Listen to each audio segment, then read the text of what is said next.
आज माझ्यासमोर झोमॅटो सारख्या ज्या घरगुती वस्तू पोचवणाऱ्या कामगारांची संघटना, जी शिवसेनेची संलग्न संघटना आहे, त्या संघटनेचे संयोजक इम्रान बागवान, सातारा शहर प्रमुख शिवराज टोनपे, शहर संघटक आमचे सादिक सर, आमचे ज्येष्ठ मार्गदर्शक रवी भनगे, तालुका प्रमुख श्रीकांत, याबरोबर सर्वच पदाधिकारी, निलेश चव्हाण आणि झोमॅटो प्रशासनाच्या संदर्भात तयार केलेले आमच्या युनियनचे सर्व पदाधिकारी आणि कार्यकर्ते या ठिकाणी जमा झालेले आहेत. अत्यंत खेदाची बाब म्हणावं लागेल की झोमॅटो प्रशासन सुलतानी पद्धतीचा कारभार या सातारा शहरात या लोकांच्या सोबत करत आहे. अख्खा 10-10 तासाचं काम केल्यानंतर या लोकांना अवघे 300 रुपयेपर्यंत हजेरी शिल्लक राहते. मुळात या संघटनेचा आणि त्या कामगारांना चालवणाऱ्या ऑफिसचा कुठेही मध्ये ताळमेळ बसणं झालेला आहे. कारण जिल्हा स्तरावर यांचं कार्यालय नाही, ऑनलाईन पद्धतीनं कामगार नोंदणी करायची, कामगार किती भरायचे ह्याला लिमिट नाही.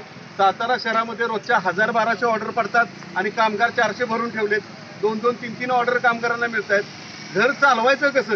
दिवसभर रस्त्यावर फिरायचं, दिवसभर रस्त्यावर गाड्या फिरवायच्या, इन्शुरन्सचा क्लेम होत नाही.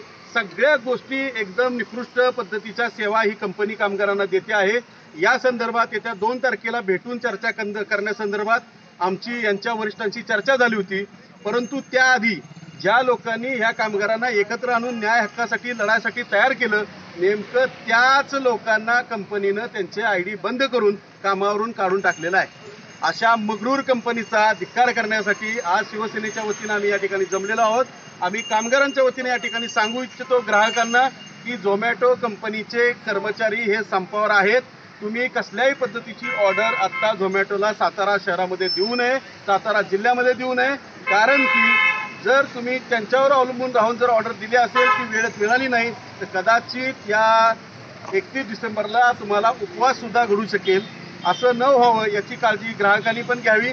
आणि झोमॅटोच्या इतर कर्मचाऱ्यांना जे आमच्या संपर्कात नवीन भरती झालेले आलेले नाहीत त्यांनाही आमचं आव्हान आहे की आम्ही सगळे तुमच्या न्याय हक्कासाठी भांडतोय.